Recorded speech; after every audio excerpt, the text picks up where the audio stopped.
আগামী জাতীয় নির্বাচনের বড় ট্রাম্প কার্ড হচ্ছে জামাতে ইসলাম।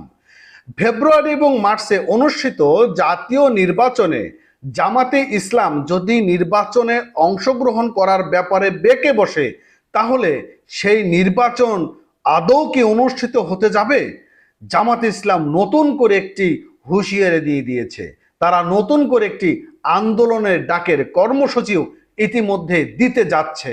কি হতে যাচ্ছে আগামী দিনে ফেব্রুয়ারি মার্চে অনুষ্ঠিত জাতীয় নির্বাচন? বন্ধুরা, জামাতে ইসলাম তারা নতুন একটি দাবি তুলে ধরেছে। যে দাবিটা হচ্ছে পিআর পদ্ধতি। সেই পিআর পদ্ধতিতে যদি জাতীয় নির্বাচন অংশগ্রহণ না হয়, তাহলে জামাত ইসলাম সেই নির্বাচন অংশগ্রহণ করবে না। বিএনপি এখন কি করবে? বিএনপির তো আর প্রতিদ্বন্দ্বী দল নেই জামাতে ইসলাম ছাড়া।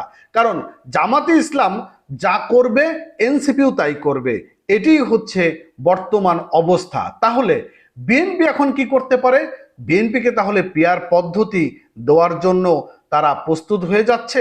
বন্ধুরা, জামাতে ইসলাম তারা বলেছে পিআর পদ্ধতি এমন একটা পদ্ধতি, সেটি হচ্ছে সারা দেশে একটি রাজনৈতিক দল সারা দেশে যে ভোট পাবে সেই ভোটের আনুপাতিক হারে তারা সেখানে সিট বন্টন হবে। তার মানে সেটা কিন্তু বিএনপির জন্য অনেকটাই বিপজ্জনক হয়ে দাঁড়াচ্ছে। আর এই পিআর পদ্ধতি যদি না হয়, তাহলে জামাত ইসলামও সেই নির্বাচনে অংশগ্রহণ করবে না। এখন বিএনপি কি করতে যাচ্ছে? কারণ বিএনপির তো এখন প্রতিদ্বন্দ্বী দল হচ্ছে জামাত ইসলাম। মাঠে এখন আওয়ামী লীগও নেই, জাতীয় পার্টিও নেই, রয়েছে জামাত ইসলাম আর এনসিপি। কি ঘটনা বন্ধুরা! ঢাকা টাইমসের একটা নিউজ প্রকাশ করেছে, যে নিউজটি অনেক গুরুত্বপূর্ণ একটা নিউজ। অবশ্যই ভিডিওটি কন্টিনিউ করবেন, এখানে বেশ কিছু ইনফরমেশন রয়েছে যেটি অবশ্যই আপনার আমার শোনার প্রয়োজনীয়তা রয়েছে। কি বলছে? জাতীয় সংসদের উচ্চকক্ষ নিম্নকক্ষে আনুপাতিক বা পিআর পদ্ধতিতে ভোটের দাবিতে আন্দোলনে নামার ঘোষণা দিয়েছে বাংলাদেশের জামাতে ইসলাম। আর রবিবার বিকেলে প্রধান নির্বাচন কমিশনার এএমএম নাসির উদ্দিনের এক বৈঠক শেষে সাংবাদিকদের এই কথা জানান জামাতে ইসলামের নায়েবে আমির সৈয়দ আবদুল্লাহ আহমদ তাহের।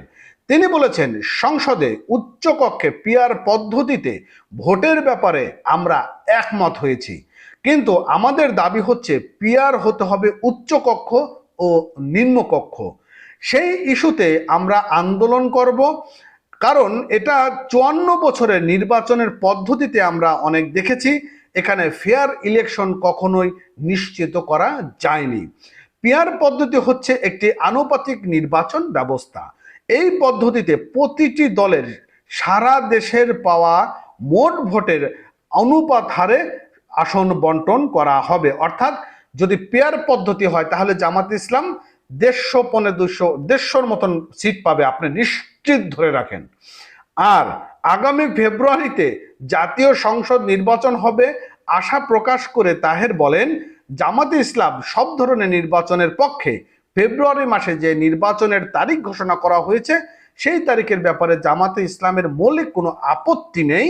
কারণ আগে থেকে আমরা বলেছি নির্বাচন ফেব্রুয়ারি এবং এপ্রিলে হতে পারে।